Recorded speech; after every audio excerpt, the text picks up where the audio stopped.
এখন একটা কথা আমার মনে খুব তীব্রভাবে নাড়া দেয়, আর সেটা হলো আমি কেন যে সেদিন নির্ভীক ভাইয়াদের বাড়িতে এসেছিলাম। না আসলে ভালো হতো, না নির্ভীক ভাইয়ের সাথে দেখা হতো, আর না আমার সাথে এত কিছু ঘটতো।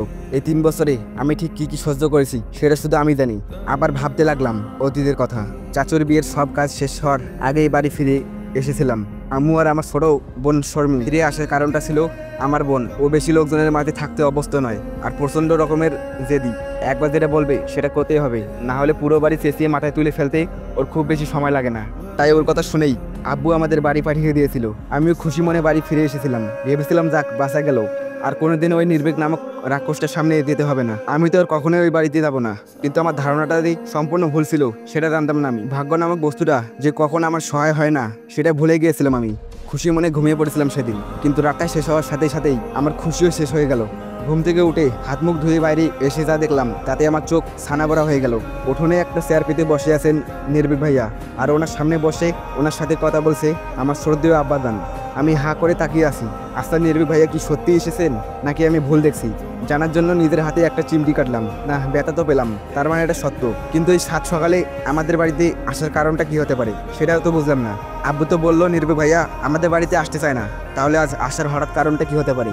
এসব ভাবনার মাঝেই ডাক পড়লো। আম্মু বেশ জোরেই ডাকলো, ওখানে দাঁড়িয়ে কি ভাবছিস? এখানে আয়, দেখ নির্ভীক এসেছে, ওকে ভেতরে নিয়ে যা। আর তোর বাপকেও বলিহারি ছেলেটা এসেছে, কিসের একটু ঘরে নিয়ে গিয়ে বসাবে? না, গল্প করতে বসে গিয়েছি, যা ওকে নিয়ে যা, ওনাকে ঘরে নিয়ে বসা। উনি কি ছোট বাচ্চা নাকি যে ওনাকে নিয়ে যেতে হবে? নিজের মনে বিড়বিড় করতে করতে ওনার সামনে গিয়ে সালাম দিয়ে বললাম, এখানে রোদের মধ্যে বসে না থেকে ভেতরে চলুন, ফ্যানের হাওয়া খাবেন। নির্ভীক ভাইয়া উঠে দাঁড়ালেন, তারপরে আমার পেছন পেছন আসলেন। উনি এসেই সোজা আমার খাটের উপরে গিয়ে আরাম করে বসলেন। আমি বোকার মতো দাঁড়িয়ে আছি। কিছুক্ষণ পর আম্মু এসে নির্ভীক ভাইয়াকে খাওয়ানো শুরু করলেন। আম্মু নির্ভীক ভাইয়ের সাথে কি সুন্দরভাবে কথা বলছে, অথচ আমি নামক কেউ যে আসি সেটা আম্মু চোখেই পড়ছে না। আম্মু ছেলেদের প্রতি দুর্বলতা অনেক বেশি, কারণ আমার কোনো ভাই নেই।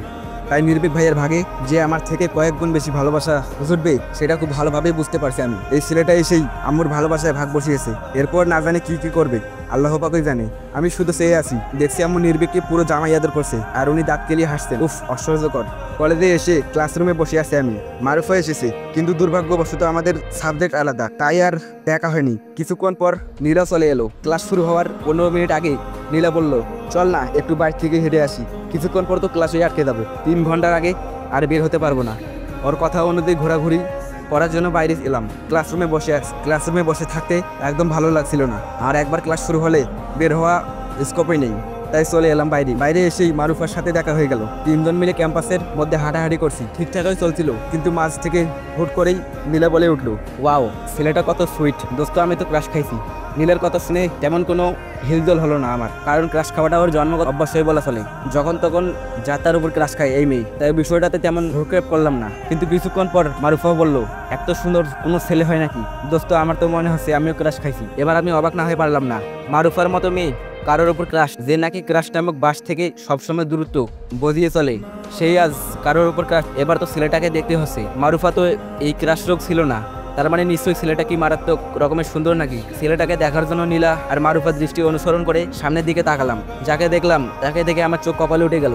ছেলেটার কেউ নয়, নির্ভীক ভাইয়া। হোয়াইট কালার শার্টের উপর ব্লু ব্লেজার, ব্লু প্যান্ট, বাম হাতে ব্র্যান্ডের ঘড়ি, ডান হাতে সানগ্লাস নিয়ে বাইকের সাথে হেলান দিয়ে ঘোরাচ্ছে। সিল্কি চুলগুলো কপালের উপর পড়ে আছে। আগের দিন তো ক্লাস খেয়েছিলাম, যদি ওনার চেহারার মতো মনটাও সুন্দর হতো তাহলে আজ নির্ঘাত প্রেমে পড়ে যেতাম। কিন্তু উনি যে ঠিক কতটা ভয়ানক সেটা আমি জানি। কিন্তু উনি এখানে কিভাবে আর কেন? তবে কি উনি ছুটি পেয়েছেন নাকি? হ্যাঁ, তাই হবে, না হলে উনি পড়াশোনা বাদ দিয়ে এখানে আসতেন না নিশ্চয়ই। এদিকে মারুফা আর নীলা এখনও ওনার দিকে তাকিয়ে আছে। আশেপাশে খেয়াল করে দেখলাম কলেজের প্রায় সবগুলো মেয়েই রসগোল্লার মতো চোখ বানিয়ে ওনার দিকে তাকিয়ে আছে। মনে হচ্ছে চোখ দিয়ে গিলে খেয়ে নেবে। মুহূর্তেই মেজাজ খারাপ হয়ে গেল আমার। এইভাবে তাকিয়ে থাকা কি আছে সেটা তো বুঝতে পারছি না। জীবনে কখনো সুন্দর ছেলে দেখে নাই নাকি? কিন্তু আমার হঠাৎ এত রাগ কেন লাগছে? ওরা যা ইচ্ছে করুক, তাতে আমার কি? আমার রাগা উচিত না, একদমই উচিত না। উনি আমাকে দেখে একটা সুইট স্মাইল দিলেন। ওনার হাসি দেখে রাগটা আরও বেড়ে গেল আমার। ওনার পিছন থেকে আয়াত ভাইয়া বের হলেন। ওনাকেও মাশাআল্লাহ ভালোই কিউট লাগে।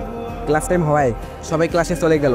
পুরো ক্লাস নীলা নির্ভীক ভাইয়ের কথাই বলছে, ছেলেটা এত কিউট কেন, হ্যান ত্যান। ইচ্ছে তো করছিল ঠাডায় একটা চর মারি। আরে এসব আমি কিভাবে জানবো? কিন্তু হাজার হলেও বান্ধবী তো। নীলার বকবক শুনতে শুনতে ক্লাস শেষ হলো। ক্লাস শেষে বাইরে বের হতেই ঘটলো আরেক ঘটনা। মারুফা আয়াত ভাইয়ের সাথে সেই ঝগড়া বাঁধিয়ে বসেছে, আর নির্ভীক ভাইয়ার মাথায় হাত দিয়ে ওদের ঝগড়া দেখছি। এই মারুফার আবার কি হলো? আয়াত ভাইয়ের সাথে এরকম ঝগড়া বা করছে কেন? ব্যাপারটা বোঝার জন্য ওদের দিকে এগিয়ে গেলাম আমি আর নীলা। মারুফার কাছে গিয়ে ওকে জিজ্ঞাসা করলাম কি হয়েছে, ও এরকম ঝগড়া করছে কেন? কিন্তু কে শোনে কার কথা? ওর তো ঝগড়ায় ব্যস্ত। এই দুজনকে কোনো হেলদোল না দেখে এক প্রকার বাধ্য হয়ে নির্ভীক ভাইয়ার সামনে গিয়ে দাঁড়ালাম। উনি আমার দিকে ভ্রু কুঁচকে তাকালেন। আমি একবার মারুফা আর আয়াত ভাইয়ের দিকে তাকিয়ে আবার ওনার দিকে তাকালাম। তারপর বললাম, একটু আগে এখানে কি হয়েছিল ভাইয়া? ওরা এরকম ইঁদুর বেড়ালের মতো ফাইট করছে কেন? মারুফার ব্যাপারটা একটু হলেও আন্দাজ করতে পারছি, কিন্তু আয়াত ভাইয়া উনি তো এমনভাবে ঝগড়া করেন না। তাহলে ওই মেয়েটা তোর ফ্রেন্ড মারুফাকে দেখিয়ে বললো। আমি বললাম ওই জন্যই এমনভাবে ঝগড়া করছে। তোরই তো বান্ধবী, তোর মতনই তো হবেই। এই লোকটা এমন কেন? আমি একে বলছি কি আর উনি আমাকে উত্তর দিচ্ছে কি? আমি একটু রাগি গলায় বললাম, ফালতু কথা বাদ দিয়ে যেটা জিজ্ঞেস করছি সেটার উত্তর দিন। এরা এমনভাবে ঝগড়া করছে কেন সেটা বলুন। বাবা সাহস বেড়ে গিয়েছে, মনে হচ্ছে আমাকে ধমকাচ্ছিস তুই? আচ্ছা বাদ দে। আয়াতের মনে হয় তোর বান্ধবীকে মনে ধরেছে, তাই হয়তো কথা বলতে গিয়েছিল আর কি। তারপরেই এমন চিল্লাচিল্লি শুরু হয়েছে। আমি তো ভাবছি আয়াতের কথা, ওতে এমনভাবে কখনো ঝগড়া করে না। আজ এত গুলি কীভাবে ফুটছে কে জানে।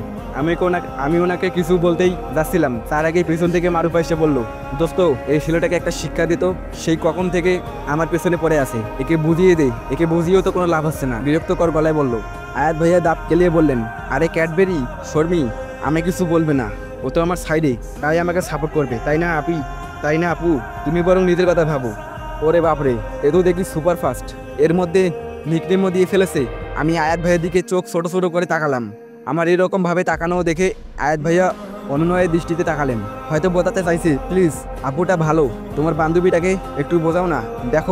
দেখো না আমি সকাল থেকেই পেছনে পড়ে আছি, অথচ আমায় পাত্তাই দিচ্ছে না। এখন তুমি একমাত্র ভরসা। আমি বাঁকা হেসে বললাম, আরে ওয়া ভাইয়া, আপনি তো দেখছি দারুণ ফাস্ট, একদিনেই ক্যাডবেরি ডেকে ফেললেন না, জানি ফিউচারে কি হবে। দেখলাম মারুফা আমার দিকে আগুন চোখে তাকিয়ে আছে, আর নীলা বেচারের মাথায় হয়তো কিছু ঢুকছে না। ও আমাদের দিকে কেমন অসহায়ের মতো তাকিয়ে আছে। ও আমার দিকে এগিয়ে এলো, হয়তো আমাকে কিছু বলতে চাইছিল। তার আগে নির্ভীক ভাইয়া আমির হাত ধরে নিজের দিকে ঘুরিয়ে নিলেন। তারপর বললেন, এখানে দাঁড়িয়ে কাবাবের হাড্ডি হওয়ার কোনো দরকার নেই। এবার চলো, আম্মু তোমাকে নিয়ে যেতে বলেছে। সেই সকাল থেকে দাঁড়িয়ে আছি, আর পারবো না। এবার চল। আর এদের মারুফা আর আয়াত ভাইয়ার দিকে তাকিয়ে ওনাকেই এখানেই ছেড়ে দে। আয়াতের ঝামেলা আয়াতকেই বুঝতে দে। আমি নিজের হাত ছাড়িয়ে বললাম, আমি যাব না আপনাদের বাড়িতে। উনি রাগী গলায় বললেন, যাবি না তো? আম্মু ডেকেছে, আর তুই যাবি না? আম্মু তোকে কত ভালোবাসে, আর তোর কাছে তো আম্মুর কথার কোনো গুরুত্বই নেই। ঠিক আছে, আমি একাই চলে যাচ্ছি বলেই ওনার বাইকে গিয়ে বসলেন উনি। আচ্ছা আন্টি কি সত্যি ডেকেছেন আমায়? কিন্তু এখন কেন ডাকতে যাবেন? এখন তো ডাকার কথা নয়, নির্ঘাত এটা ওনার চালাকি। তাই হবে, যাও, আমি যাচ্ছি না। কিন্তু আন্টি যদি সত্যি ডেকে থাকেন তাহলে আমি না গেলে তো উনি কষ্ট পাবেন, তাছাড়া উনি ডাকবেন আর আমি যাব না, ব্যাপারটা বেয়াদবি হয়ে যাবে। বাইকের আওয়াজে ঘোর কাটলো আমার। 7-5 না ভেবে দৌড়ে গিয়ে ওনার বাইকে উঠে বসলাম। আমার কেমন একটা বোধ হচ্ছে, আব্বু আর আজবিক আঙ্কেল ছাড়া আর কারো বাইকে উঠিনি কখনো। এখানে আমি মরে যাচ্ছি। আর উনি আমার দিকে তাকিয়ে হাসছেন, আমার দিকে তাকিয়ে সানগ্লাস পরে বললেন, ধরে বস, না হলে পড়ে যাবি। আমি কিছু বললাম না। আমি কেন ওনাকে ধরতে যাব? আমি মোটেও ধরবো না। মনে মনে দৃঢ় প্রতিজ্ঞা করলাম, যাই হোক না কেন আমি ওনাকে ধরবো না, কিছুতেই না। কিন্তু এই প্রতিজ্ঞাটাও বেশিক্ষণ স্থায়ী হলো না। আচমকা বাইক চালাতে শুরু করায় আমি পড়ে যাচ্ছিলাম। নিজেকে বাঁচানোর জন্য আমি ওনার কাঁধ খামচে ধরলাম, আর উনি আমার দিকে তাকিয়ে বাঁকা হাসলেন। বাইক চলতে শুরু করলো আপন গতিতে। কলেজ থেকে বের হওয়ার আগ মুহূর্তে দেখলাম সকলে আমার দিকে কেমনভাবে যেন তাকিয়ে আছে। মারুফার মুখ শুকিয়ে গিয়েছে, বেচারি এখন আয়াত ভাইয়া টর্চার সহ্য করবে, আর নীলা তো পুরাই থম মেরে দাঁড়িয়ে আছে। আর আমি ভাবছি কোনো মাইন্ড কাসিবায় পড়লাম, নিজের ইচ্ছার কোনো মূল্য নেই। না জানি আর কতদিন এই ফ্যাসাদে থাকতে হবে কে জানে। তারপরেই বেরিয়ে এলো একটা দীর্ঘশ্বাস।